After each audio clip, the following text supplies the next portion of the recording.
무역은 서로 다른 국가 간의 거래이기 때문에 운송의 중요성이 클 수밖에 없습니다. 실무적으로 컨테이너 운송의 경우 운송과 관련된 모든 업무를 포워더가 처리해 주지만 포워더와의 원활한 업무 연락을 위해서라도 기본적인 운송 용어는 이해해 두어야 합니다.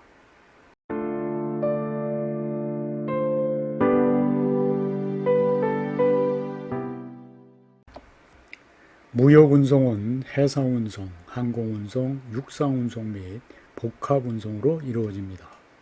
복합운송이란 하나의 운송계약에 의거 서로 다른 두 가지 이상의 운송수단을 사용하여 화물을 목적지까지 운반하는 것을 뜻합니다.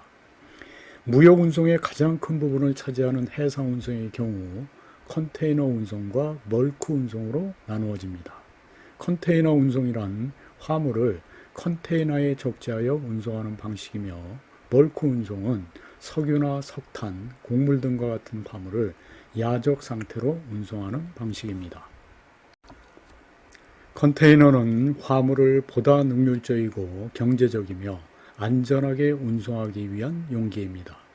컨테이너는 크기에 따라 20피트 컨테이너와 40피트 컨테이너로 나누어지며 컨테이너의 대형화에 따라 45피트 점보 컨테이너와 하이 큐빅 컨테이너의 사용도 늘어나고 있습니다. 또한 용도에 따라 일반 화물을 적재하는 드라이 컨테이너, 농산물이나 축산물 같이 보온 또는 보냉 운송이 필요한 화물을 적재하는 냉동 컨테이너, 지붕이 개방된 오픈탑 컨테이너, 액체 상태의 식품이나 화학 제품을 적재하는 탱크 컨테이너, 살아있는 동물을 수송하는 데 사용하는 라이브스탁 컨테이너 등이 있습니다.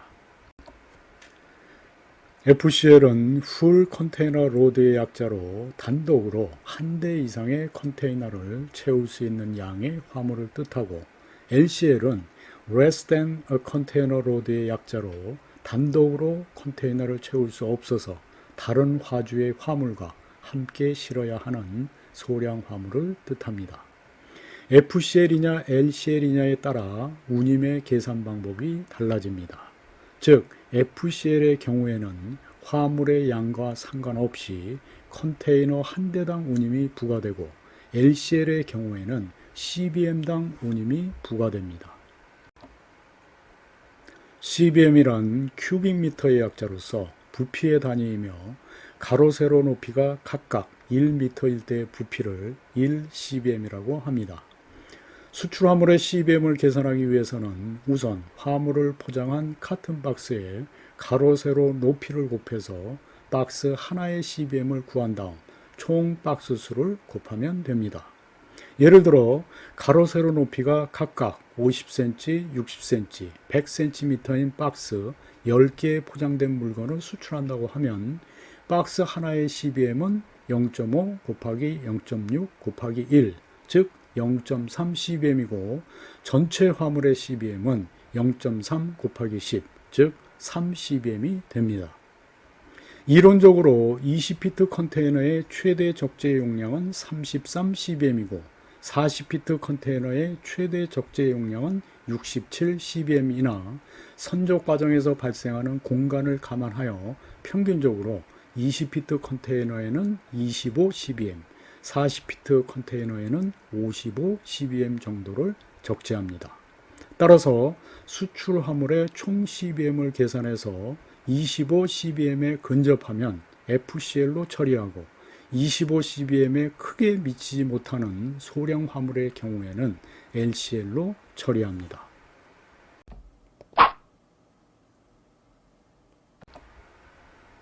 CT는 컨테이너 터미널의 약자로서 컨테이너 전용 부대에 설치되어 있는 컨테이너 집결지를 뜻하며 수출 화물이 선적되기 전이나 수입 화물이 하역되어 대기하는 장소입니다.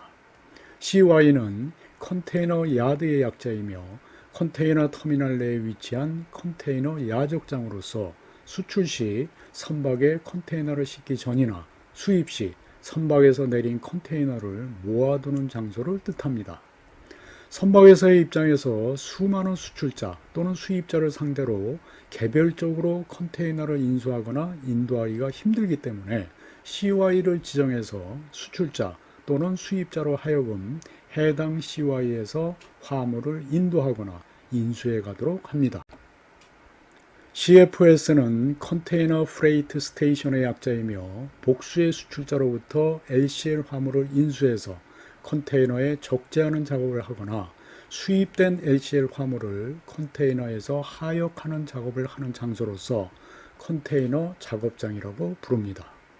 FCL 화물은 개별 수출자나 수입자가 원하는 장소에서 컨테이너에 물건을 적재하거나 하역하지만 LCL 화물의 경우에는 컨테이너 터미널에 위치한 CFS에서 물건을 적재하거나 하역함으로써 복수의 장소에서 물건을 적재하거나 하역하는 데 따르는 비용 및 시간상의 낭비를 막을 수 있습니다. 파셜 시먼트는 물건을 두 차례 이상 나누어 싣는 것으로서 분할 선적이라고 하며 트랜시먼트는 물건을 선적항에서 도착항까지 같은 선박으로 운송하지 않고 중간 기착지에서 다른 선박으로 옮겨 싣는 것으로서 환적이라고 합니다.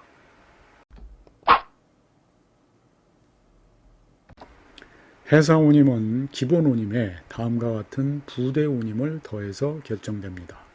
BAF는 선박의 주 원료인 벙커유 가격 변동에 따르는 손실을 보전하기 위해서 부과하는 유류 할증료입니다.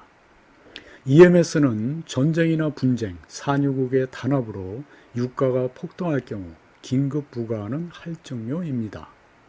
CAF는 운임 표시 통화의 가치 하락에 따른 손실을 보전하기 위해서 부과하는 통화 할증료입니다.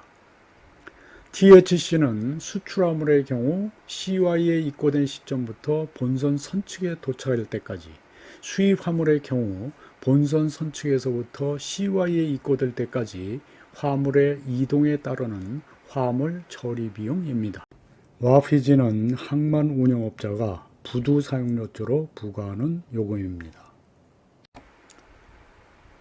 선화증권의 영문 명칭은 미ll 오브 레이딩이며 현장에서는 BL이라는 약어를 사용합니다.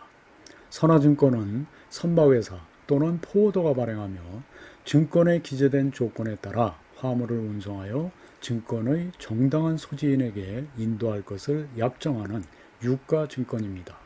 수출자는 물품을 선적한 후 선화증권을 발급받아서 수입자 또는 은행에 제출하고 수입자는 선화증권을 선박회사에 제출하고 물건을 인수합니다.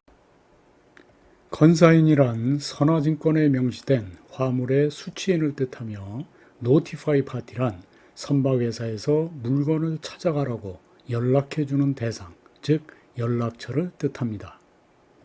결제 방식이 송금 방식일 때는 통상적으로 컨사이니와 노티파이 파티 모두 수입자가 되지만 결제 방식이 신용장 방식일 때는 노티파이 파티는 수입자가 되지만 컨사이닌 안에는 투디 오더 오브 개설은행이라고 기재해서 수입자가 대금을 결제하지 않으면 개설은행에서 제3자에게 물건을 처분할 수 있도록 합니다.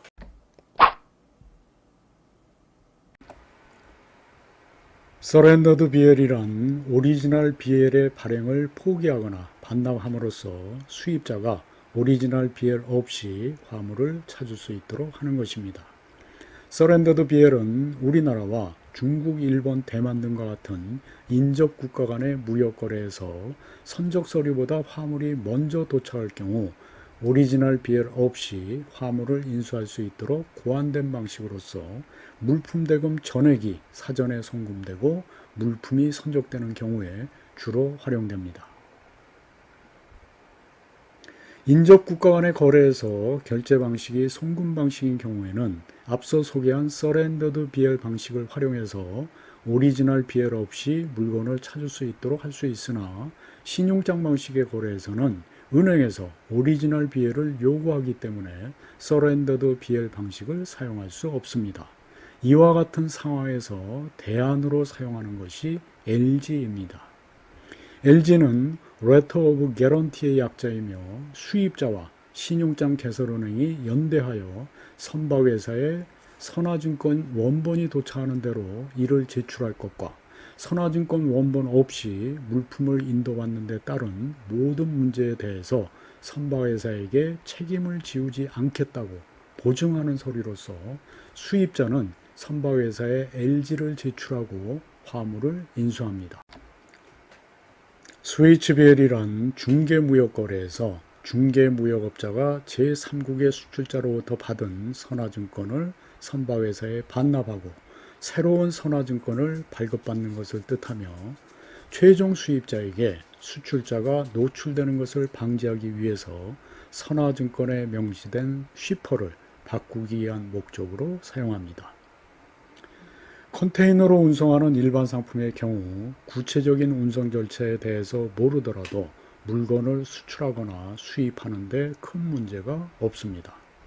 우리가 집을 이사할 때 이사업체에 맡기면 알아서 이삿짐을 날라주듯이 컨테이너 운송의 전 과정을 포워더가 처리해 주기 때문입니다. 믿을 수 있는 포워더를 선정하고 포워더와 의사소통이 가능하도록 기본적인 운송 용어만 이해하면 운송에 대해서 크게 걱정하지 않아도 됩니다.